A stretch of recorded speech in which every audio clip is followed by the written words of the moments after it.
be welcoming Pippa Funnell, who lots of listeners will know has a long string of achievements in the equestrian world. As 3 times Olympic medalist, Rolex Grand Slam winner from the early 2000s. But today we're talking to Pippa because she is also the author of 18 children's books about Tilly and her love of horses. So probably there's some autobiographical connection there. It's called Pippa's Pony Tales. I want to start off, first of all, by thanking you for joining us at what I imagine is a busy time of the year, because Burghley's coming up, isn't it? Thank you, firstly, for having me on this podcast. Yeah, very busy time of year. My whole life seems to be pretty manic, but building up to Burghley, which is one of the big events of the autumn season. I've got an old campaigner going there, a horse called Mare's Hope, who's very dear to me. Had him for many years. And then soon after Burghley, we then go to Blenheim, and then I go to France with another horse. So it's all pretty active at the moment, pretty full on. We're talking about books today, and knowing that I was going to be talking to you, I tried to think about my own reading background and what I was reading as I was growing up. And I wasn't somebody who followed all the horse and pony stories, but I was reminded that I read a book by Marguerite Henry called Stormy, Misty's Foal. In fact, I don't think it was the first book that she'd written, but it was the first one that was gifted to me. And I did actually read National Velvet as well, the Enid Bagnall story. I wondered whether you were reading stories or whether you were reading other things around this whole world of ponies and horses. I have to say I was one of those pony mad kids. I think probably from as long as I can remember, probably the day I could first walk, I was besotted by them. I loved the story Black Beauty, and I did read that book when I was a child. That was also on telly, the series of Black Beauty. And then a little bit later on, probably when I was 11, 12, I was hugely influenced by Lucinda Green, who was at that time one of the top event riders in the world. She won the prestigious badminton horse trials on 6 occasions, but she wrote a series of books, and the first one she wrote was Up and Away, and it was a true life story of her and her first horse and how he went from Pony Club to the World Championships. And that really influenced me and inspired me when I was younger, and I was passionate about her books and I learned a lot from them. And what was very special was during my career, I obviously have come to know Lucinda very well, and I would call her now a very dear friend. I was very influenced by her books, when I was younger. So it begs the question why you decided to write your own books. I imagine you've got a very full life as it is, and writing 18 books is no mean feat. So there must have been something driving you to take the time to write this number of books. What was it? I admit, if someone had come to me and said, would you be interested in writing 18 books? I would have said, no way. And actually, Fiona Kennedy, who first came to me, who's been involved all the way through with the publishing of these stories, but she was the one that came to me initially. And it was on the back of when I won the Grand Slam in 2003, I was persuaded to write an autobiography, which I did, and it was very successful. And I also was involved in some computer games. So I think I was approached by Fiona and her team to say that would I be interested in thinking about writing children's stories? And my initial reaction was, there's absolutely no way I've got time. And then of course, she's planted the seed, and I drive a big horse box all over Europe at the time and spend a lot of time on the roads going to big competitions. And also I spend a lot of time with the horses. Part of their fitness program is going on long rides with them. And of course she planted the seeds, and that got me thinking about,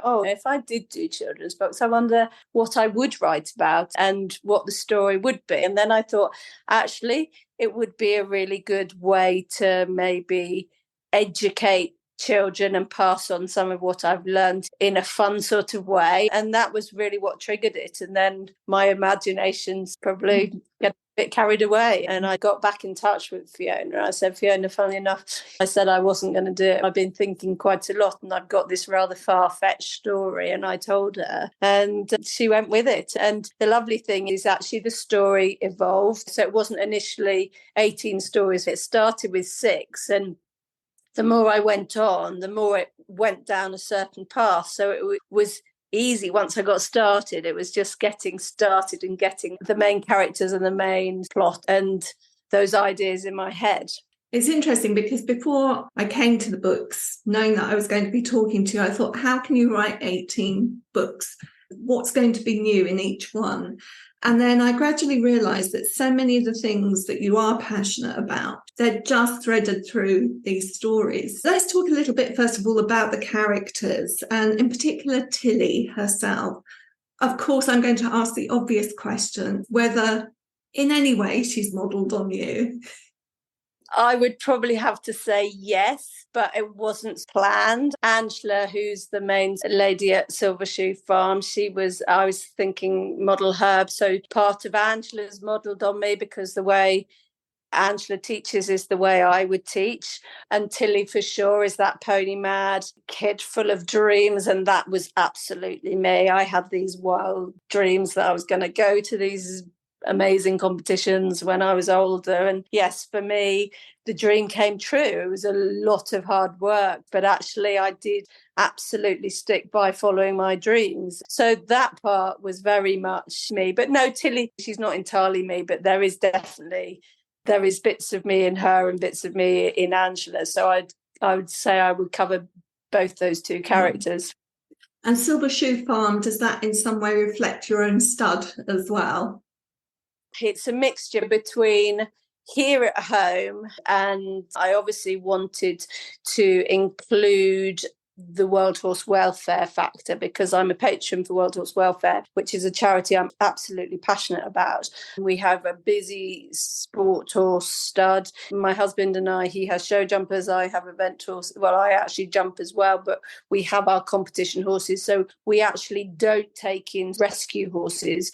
We don't have riding school horses where people come from outside to ride, and it's not a livery yard where people come and keep their horses. It's a proper competition yard. The way the horses are managed in Silvershoe Farm is how we would manage them. The only way I could really follow my dreams was by leaving school and going away from home and going to a yard, and I served an apprenticeship which was for 9 years. And the amazing lady, and again is a little bit of Angela, the amazing lady who I would call a very dear friend and a mentor trainer to me, her yard, I based Silvershoe on that as well, because that was more a yard where different people and different children came in the holidays to train, and all sorts of horses and ponies came to her yard. So it was a cross between the two yards.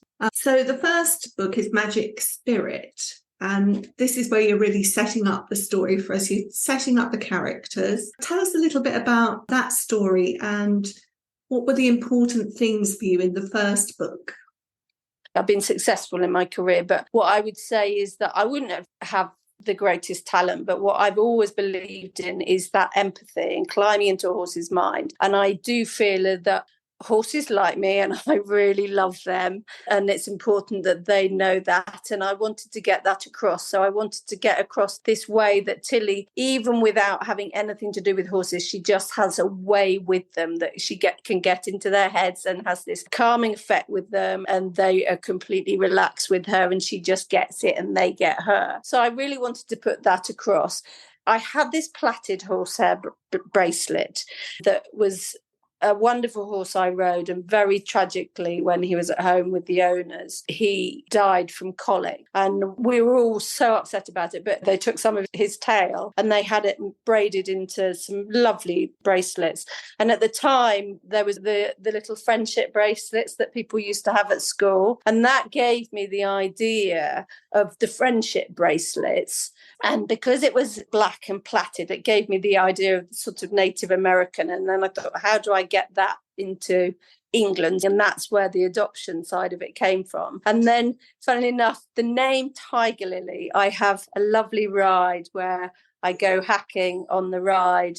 There's a garden that always has a wigwam in the garden, and the place is called Tiger Lily. And that's what gave me the idea of the main character. Each horse that she deals with, we could make another friendship bracelet out of their tail hairs. She was mad about horses, ponies, and had all the magazines, but how was she going to get involved with the first one? And that was when this sort of rather wild idea of Magic Spirit, who had obviously been badly treated and was frightened and alarmed and running loose, and she had this calming effect on the horse. And yes, it was far-fetched, but that's how I am with the horses. Can anybody develop more of an empathetic approach with horses? I am absolutely sure everyone could. But I think why people can get nervous, because people can be intimidated by their size. And I think it's like anything, isn't it? If you're very nervous, they sense they're clever. And that's the amazing thing about animals, isn't it? It's like dogs, the same thing. If people portray they're straight away nervous, they have this tense sort of outlook, and animals can sense that.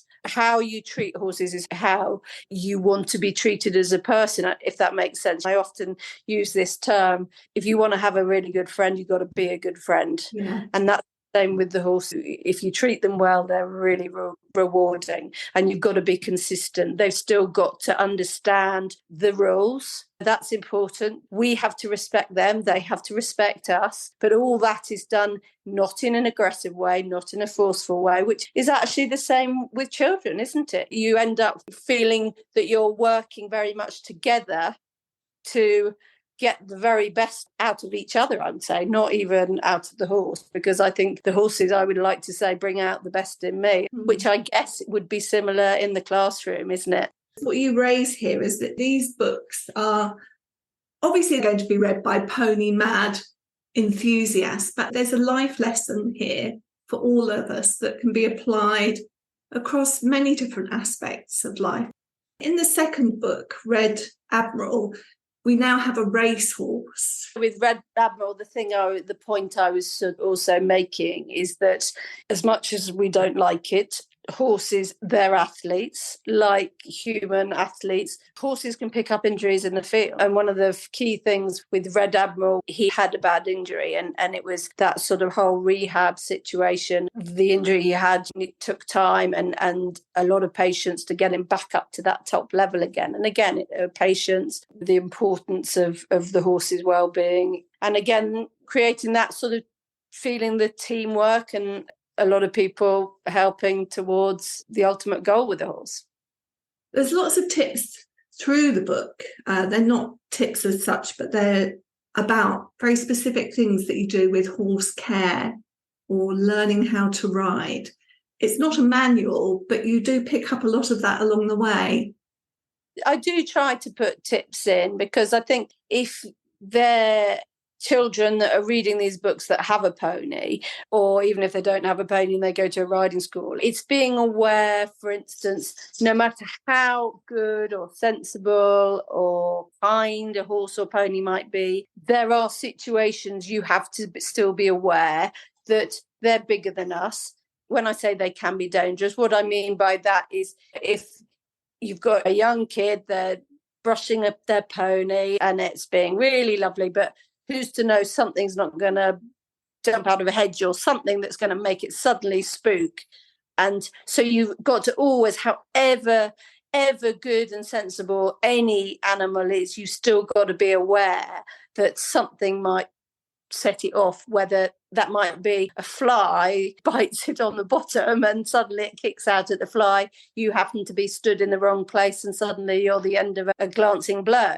So that I try and be very clear about in the book. And the same thing with the riding tips or how to groom a horse. I try to explain that in detail, how to tack up a horse, talk about the bridles and the different brushes and what uses the different brushes have, and how important it is to feel horses' legs. It's trying to do it in a light-hearted way, but actually explain what's going on. And what I've actually really loved is the people that friends of mine whose kids have read the books, they've come to me and said, I was asking my daughter, gosh, where did you learn that from? And she said, I learned it from Tilly. It's amused me, but also that's what I wanted the books to do. Surprising how much we learn through fiction, by stealth really, because you're enjoying a story and you pick up all these things, but ultimately you're reading it for the story. Also, it's real. I know the characters are made up, but it's not just magic. This is actually logical and very real, and what the facts are in the book are real facts. In the third book, we meet Rosie, the perfect pony. What's so perfect about her? She's perfect because everyone loves Rosie, and she is very good. She is that pony that gives children the confidence. And the other thing is in that book, it's about the sharing. Mia and Tilly end up sharing Rosie. It's not all about just one person, one pony. It's nice, it's kind to share, and you get a lot of pleasure from that. She has her friends, Mia and Callie. You can have friends with very different interests. While we're talking about different people's interactions with horses, have you ever been involved with therapy and horses? I haven't personally, but I've had several people over the years from Make-A-Wish Foundation, that wonderful charity. I had a lovely girl that I was on her bucket list, and very sadly she lost her battle from cancer, but she came to me and it was amazing. And it was the horses that kept her strong throughout her battle. And she was so inspiring how she dealt with it all. But her way of dealing with it was very much through the horses and her love of horses. I also had a young couple who had two daughters. One was completely blind and the other was partially sighted. And it absolutely amazed me how, I say the animals because the dogs were the same, how the dogs interacted with these two little girls. And they would only have been probably 8 and 6. It was some time ago. And then I showed them around the yard, and I obviously know my horses very well. And there was one particular horse. It was just unbelievable. I opened the door and these two little girls went in, and he came up to them and he dropped his head right down on the floor. He was just so gentle and soft with them, and they were wrapping their arms around his legs. I absolutely convinced he knew. It's absolutely a known fact that horses can have a huge therapeutic, well, mentally and people impaired physically. I'm very different because I'm very lucky in what I do, but I've had just the odd time over my career when I've got very low over certain situation, and the horses have absolutely helped me through it, because when I'm with them it's a complete distraction. I think one of the things that's coming through from what you're saying is that perhaps for too long we've seen ourselves as separate from the world of animals, whereas we're just part of that together with them, whether it's your dogs, your horse, the cats. So I know a lot of people adjusting their point of view on our relationship to the animal kingdom. And I think so importantly, and that's the thing I think I want to and I try to put across in all these books, responsibility is a huge, very important thing that children need to understand, that if they want to have an animal, whether it be a hamster, whether it be a dog, whether it be a cat, whether it be a horse, they have got to be responsible, and they've got to understand that for animals' well-being is absolutely forefront. And I think that responsibility teaches them a lesson too. You can't just say, I want it today, but tomorrow I don't want it. They're animals. They still need feeding, they still need caring, they still need exercise, they still need loving. I want to briefly touch on the other two books that are out now. Samson the Stallion. So this brings in the London International Horse Show and getting ready for that show. That's where it's had to be updated because it used to be Olympia. By this stage, in my head, I wanted this overriding story throughout all 18 books about Tilly finding out who she really is. But also I had decided that I was going to use a different horse for each book. Magic is the main horse throughout, because that is Tilly's greatest love. But each book is about a different horse or pony. So we cover the various different types. So we've had Magic Spirit, we've had a perfect pony.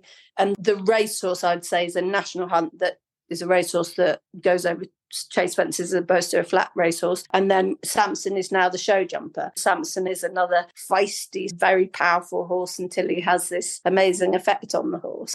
And I've been closely involved over many years with, now it's the London International Horse Show, because it was my godfather, Raymond Brooks-Ward, who actually started the whole thing off. And so I always knew what behind the scenes was like behind that main arena. My childhood all the way through, Christmas starts at that show. And then just coming to the fifth book, now we've got a young foal, Lucky Chance, who is the foal of a rescued horse. So we're now covering the rescue horse because of World Horse Welfare. I think that's another thing, because they do a lot of rehoming, and the charity itself do so much work, not just in this country but abroad as well. And obviously we got the foal involved because, again, we're covering all different horses. There's not so much detail about the foal. We still have the overriding story about Tilly still learning more, and Magic Spirit, how he's still progressing in his training and where he's at. I wanted to ask you a couple of questions. The first one is about whether horse and pony stories, but also equestrian sports, appeal equally across the genders. I've had people that their sons have really enjoyed the stories. I think for sure as youngsters you get more girls to boys, but what is incredible is that equestrianism is absolutely, it's one of the only sports, if not the only sport, that men and women compete against each other on equal terms. With the football, it's women's football team, men's football team, same with swimming, same with running. The other thing with equestrianism, it's not just a sport, it's a way of life, and many of us actually, it is our businesses, we make a living from it. But I would say there would be a larger percentage of men in show jumping at the top level than there are women. I wouldn't know exactly with eventing, but I would say it's probably 50-50. If anything, at the European Championships a couple of weeks ago, there were probably more men than girls. So I think absolutely the sport itself and with horses is absolutely equal. And within the books, Tilly's brother, he's the equivalent to Tilly, a few years older, but that pony mad lad who's got his dreams, his ambitions with horses. I've got one final question. I know that many readers who read this, it will be aspirational for them. Many of them will think that they want to own a pony tomorrow. They'll be pestering their parent for Christmas ponies. Realistically, it will be beyond the means of most readers. And so I'm interested to know what other access points there are for them, because I'm sure there are ways that they can get involved without having to own their own horse. There are many ways. Sure, it's easier for people that have a stable at home, a field at home, but it's not impossible to do it. My mother organised equestrian events, but we didn't have stables at home, we didn't have land at home, and the first pony I ended up having was lent to me. As much as I really stand by my parents because they were great supporters, financially they weren't in a situation to go and buy me a pony. The pony was lent to us, and it actually was kept at a friend's round the corner in the back of their log shed. It was out the whole time, really muddy, and then I was able to persuade them to turn the back of their log shed into a little stable. Pony Club is a wonderful means to get into the horse pony world, and you don't have to own your own pony for that. There are riding schools all over the country. I'm not saying I'm opening it up to everyone, but I've got a girl who came up to me, funnily enough, at the London International Horse Show, asked for my autograph, said she lived just around the corner from me, and it was over Christmas, and she was a really nice girl. And I said, "Oh, can you sweep the yard?" And she said, "Yes, I can." And anyway, she comes now through the holidays. She's been in here pretty much every other day, but she comes at weekends, and that was just from her asking, and so that's her way in. And if you want it badly enough, there are ways in, so that could well be her way in. And as I said earlier, I served that apprenticeship. I followed the dream, and I knew that I was not going to be able to do it at home, and I went and served an apprenticeship with a very special lady, and I worked really hard just on the yard, and eventually I started being a few rides and it went from there. The message to get across, not necessarily even with horses or ponies, but the message I want to get across is that children mustn't be afraid if they have a passion. You've only got one life. Do what you feel passionate about. Yeah. I think I might know the answer to this, but once you've achieved as much as you have, you've won so many medals, you've got so many accolades, what is it that keeps you going? The horses. Absolutely, the love of the horses. Brilliant. Thank you so much for taking your time out of a busy schedule to talk to me in the Reading Corner.